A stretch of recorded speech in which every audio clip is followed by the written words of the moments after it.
ஒரு விஷயம் யோசிச்சிருக்கீங்களா? நம்மளோட அம்மாக்கெல்லாம் 15 to 16 இயர்ஸ்ல தான் ஏஜ் அட்டெண்ட் பண்றாங்க. பட் இந்த ஜெனரேஷன் குழந்தைங்கலாம் 10 இயர்ஸ், 11 இயர்ஸ், சம்டைம்ஸ் 8 இயர்ஸ்ல கூட ஏஜ் அட்டெண்ட் பண்றாங்க. இதுக்கெல்லாம் என்ன ரீசனா இருக்கும்? இதுக்கெல்லாம் மெயினான ரீசன் நம்மளோட லைஃப் ஸ்டைல் சேஞ்சஸ் தாங்க. Number 1 junk food.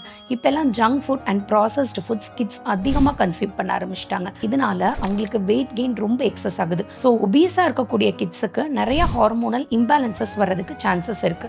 அதனால அவங்க சீக்கிரமாக ஏஜ் அட்டன் பண்ணிடுறாங்க. அண்ட் நம்பர் 2, இப்போல்லாம் அவுட்டோர் கேம்ஸ் அவ்வளோவா எந்த கிட்ஸுமே விளையாடுறது இல்லைங்க. எல்லாம் இண்டோர் கேம்ஸுக்கு ஷிஃப்ட் ஆயிட்டாங்க.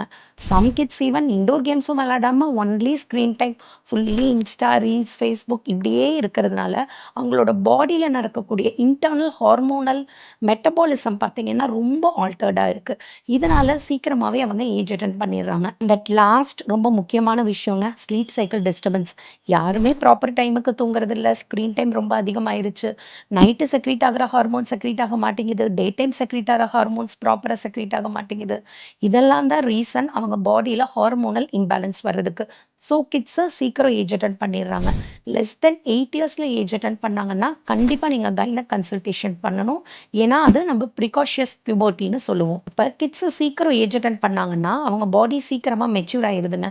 பட் அவங்களுக்கு மென்டல் மெச்சூரிட்டியை யார் கொடுக்கணும்? பேரண்ட்ஸான நீங்கள் தான் கொடுக்கணும். கிட்ஸை இந்த மாதிரி சீக்கிரமாக ஏஜ் அட்டன் பண்ணாமல் இருக்க என்னென்ன பண்ணணும்னு தெரிஞ்சுக்க பியூபர்ட்டின்னு கமெண்ட் பண்ணுங்கள். நான் உங்களுக்கு டிஎம் பண்ணுறேன்.